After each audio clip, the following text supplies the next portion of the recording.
अपने सम्मानित नेताओं को बधाई देने के पहले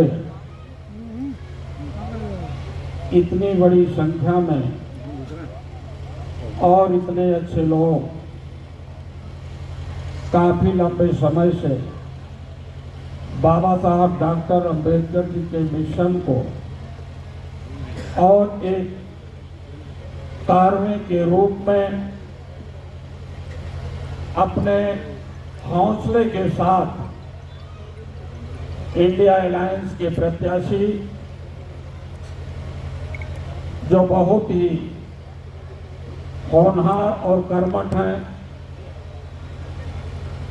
जिनका अपने आप में एक बेजोड़ इतिहास है, जिन्होंने देश के संविधान और संविधान के साथ समाजवाद और समाजवाद की उस कड़ी में जो बाबा साहब डॉक्टर अंबेडकर जी ने तमाम शोषित, वंचित, पीड़ित लोगों के तरक्की के लिए, विकास के लिए ओबीसी, एससी, एसटी और महिलाओं की आरक्षण की व्यवस्था दी थी, उसके लिए आप लोग यहाँ पर आए हैं। मैं बहुत बहुत धन्यवाद देता हूँ, बधाई देता हूँ, आप लोगों का स्वागत करता हूँ। अभी हमारे सभी सम्मान्य नेताओं के विचारों को सुना। गाजियाबाद जनपद के बहुत ही शानदार जिला अध्यक्ष और शानदार महामंत्री फैसल जी और वीरेंद्र जी, और इसी कार्यक्रम में चुनाव में पूरी तन्मयता के साथ आज कई दिनों से आप लोगों के बीच में डेरा डाले हुए हैं। पूर्व में मंत्री रहे आदरणीय राकेश यादव जी, जिनको आप सदैव अपने टीवी के चैनलों पर बाबा साहब के मिशन को और डॉक्टर लोहिया जी की समाजवादी विचारधारा के लिए पूरे देश की राजनीति में देश के भगेड़ों के प्रति जिन्होंने यहाँ का धन लूटा, यहाँ का मान सम्मान लूटा, नहीं आ रहे हैं, ऐसे समाजवादी पार्टी के राष्ट्रीय प्रवक्ता सम्मान्य अनुराग भदौरिया जी इसी कार्यक्रम में उपस्थित हैं। पूर्व में एमएलसी मंत्री जितेंद्र यादव जी, बनारस से चल करके आए हमारे साथी व्यापार प्रकोष्ठ के प्रदेश अध्यक्ष प्रदेश जायसवाल जी, और इसी शहर के महानगर के एक जाबाज योद्धा कांग्रेस के नेता विजय चौधरी साहब, और उन्हीं के साथ कंधे से कंधा मिलाकर इंडिया अलायंस के कैंडिडेट्स को जिताने की मुहिम में रात दिन तत्पर सम्मानित साथी लालबनी पाल जी, गौतम बुद्ध नगर से एक नौजवान साथी जो समाजवादी पार्टी की कमान जिनको दी गई है सुधीर चौधरी जी, और फ्रंटल के सभी हमारे अध्यक्ष एवं पदाधिकारीगण, बड़ी अच्छी संख्या में उपस्थित हमारी मां बहनें, साथियों, बड़ा अच्छा लगा कि आप बाबा साहब के लोग हैं। बाबा साहब डॉक्टर अंबेडकर जी संविधान सभा में जाकर के आप लोगों के विकास और तरक्की के बहुत सारे अनुच्छेद और धाराओं को लिखा, और मैं यहाँ पर उपस्थित पीडीए के लोगों के साथ साथ पाल समाज का भी ध्यान आकर्षित करना चाहूंगा कि आप राजमाता अहिल्याबाई के वंशज हैं और राजमाता अहिल्याबाई के तलवारों की झंकार इस देश के अंग्रेजों के खिलाफ चली थी। जहां आपके महारानी की तलवार इस देश के हित में, इस देश के कल्याण के लिए अंग्रेजों के खिलाफ चला, वहीं पर भारतीय जनता पार्टी और आरएसएस के लोग अंग्रेजों की जी हजूरी कर रहे थे। तो ऐसे अंग्रेजों की जी हजूरी करने वाले आरएसएस के लोगों के खिलाफ आप इतनी बड़ी संख्या में यहाँ एकजुट होकर के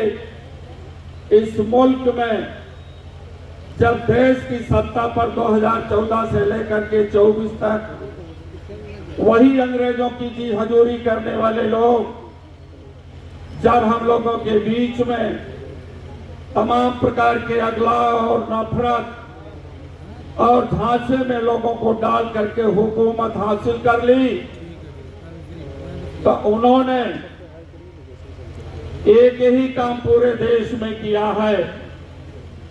जो बाबा साहब डॉक्टर अंबेडकर जी ने भारत का जो लोकतंत्र सबसे बड़ा लोकतंत्र पूरे बुझ चुका है, उस लोकतंत्र में और उस लोकतंत्र के गर्भ में भारतीय जनता पार्टी,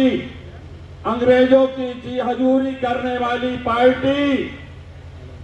लोकतंत्र के गर्भ में सेंगोल का गर्भ धारण करवाया है। ओ सेंगोल, जहां हमारी नई संसद में बाबा साहब डॉक्टर अंबेडकर जी का संविधान होना चाहिए, जहां पर देश के शोषितों, वंचितों के अधिकारों का हनन न हो सके, ऐसे संविधान के प्रति जो इस देश का प्रधानमंत्री शोषण करने का काम किया है और उसी नई संसद में सेंगोल की स्थापना संविधान को हटा करके करने का काम किया है, उस मुहिम में सामाजिक न्याय के इकलौते नेता जो हमारा इंडिया अलायंस के माध्यम से पूरे देश में एक बड़ी आवाज के रूप में चल रहे हैं, आदरणीय अखिलेश यादव जी, राहुल गांधी जी, इन्हें आप लोगों को बधाई देना चाहिए, धन्यवाद देना चाहिए कि ये जो सेंगोल है ये राजतंत्र का प्रतीक है, कुलीन तंत्र का प्रतीक है। इस राजतंत्र को कभी बाबा साहब डॉक्टर अंबेडकर जी, इस लोकतंत्र को कभी डॉक्टर लोहिया जी और इस लोकतंत्र को कभी धरती पुत्र मुलायम सिंह यादव ने कभी सपने में नहीं सोचा था कि राजा रानी के पेट से पैदा हो। बाबा साहब डॉक्टर अंबेडकर जी की आवाज की राजा रानी के पेट से न पैदा हो, इस लोकतंत्र में वोटों के माध्यम से पैदा हो राजा, उसके लिए समाजवादी पार्टी के राष्ट्रीय अध्यक्ष आदरणीय अखिलेश यादव जी की मुहिम है। एपीडीए के लोगों और पाल समाज के लोगों, समाजवादी पार्टी के राष्ट्रीय अध्यक्ष श्री अखिलेश यादव ने जो भारत के लोकतंत्र में सेंगोल स्थापित किया है, उसका पूरा का पूरा उसके जन्म लेने के पहले सबसे पहले हम लोग उत्तर प्रदेश से उसका ऑपरेशन कर दे, सेंगोल चला जाए और देश में बाबा साहब डॉक्टर अंबेडकर का संविधान स्थापित हो जाए। आज बड़ी संख्या में आप सभी लोग संकल्प लेकर के जान और अपने अपने गांव के उन बूथों पर आप चले जाना और कह देना, हमने तो मीडिया के लोगों को पहले ही कह दिया कि भारतीय जनता पार्टी की सरकार इंडिया अलायंस से डर रही है। इंडिया अलायंस से इतना डर चुकी है कि जहां इन्होंने कहा कि अयोध्या में हम भगवान श्री राम को लाए हैं, वहीं पर अयोध्या में भगवान श्री राम ने ऐलान कर दिया कि हे अयोध्या के लोगों, पूरे देश में संदेश दे देना कि प्रदेश और देश में हुकूमत करने वाली सरकार लुटेरी है, देश के सरकारी संस्थाओं को बेच दिया है, देश के लोगों को झांसे में डाल करके सत्ता हथिया लिया है। ऐसे भारतीय जनता पार्टी के प्रत्याशी को हटा देना जो पिछड़ी जात, अनुसूचित जनजाति के आरक्षण को खा रही है, और अयोध्या कि वो आवाम, किसान, नौजवान, मजदूर अपने भगवान श्री राम की बात को मान करके समाजवादी पार्टी के राष्ट्रीय अध्यक्ष श्री अखिलेश यादव जी के द्वारा दिए हुए कैंडिडेट्स को लोकसभा में अवधेशवासी को भारी मतों से जिता करके देश में भूचाल पैदा कर दिया। वो भी हमारी सीट जो अयोध्या की थी, जनरल सीट थी। हमारे अनुराग भदौरिया राष्ट्रीय प्रवक्ता बड़े भी सम्मानीय योग उन्होंने बताया, और आपको जानने के लिए और आपके उन बताए हुए रास्तों के फरमान पर आदरणीय अखिलेश यादव जी का मान, जो बाबा साहब डॉक्टर अंबेडकर के संविधान को देश का सबसे बड़ा पवित्र ग्रंथ माना है, और उन्होंने संकल्प लिया है कि जब तक अखिलेश यादव के शरीर में जान रहेगी तब तक हम भारतीय संविधान की रक्षा के लिए, आपके हकों और अधिकारों के लिए अपनी जान को दे देंगे, लेकिन भारत के संविधान को नहीं जाने दे देंगे। ऐसे मुहिम नेता आदरणीय अखिलेश यादव जी का जब वो कारवां चला तो पूरे उत्तर प्रदेश की राजनीति में जो भारतीय जनता पार्टी के नेताओं का सपना था, महाराज योगी जी का सपना था, और देश के प्रधानमंत्री मोदी जी की सपना था कि उत्तर प्रदेश देश का प्रधानमंत्री बनाएगा। उत्तर प्रदेश से बड़ी लालच है कि उत्तर प्रदेश के लोग प्रधानमंत्री बनाएंगे। उत्तर प्रदेश के जाबाज लोगों, गाजियाबाद से आप लोग तो बधाई के पात्र हैं कि भारतीय जनता पार्टी के उस सपने को चकनाचूर कर दिया। जो 400 की लोकसभा मांग रही थी वो सरकार नहीं बना पाई, 272 नहीं पहुंच पाई,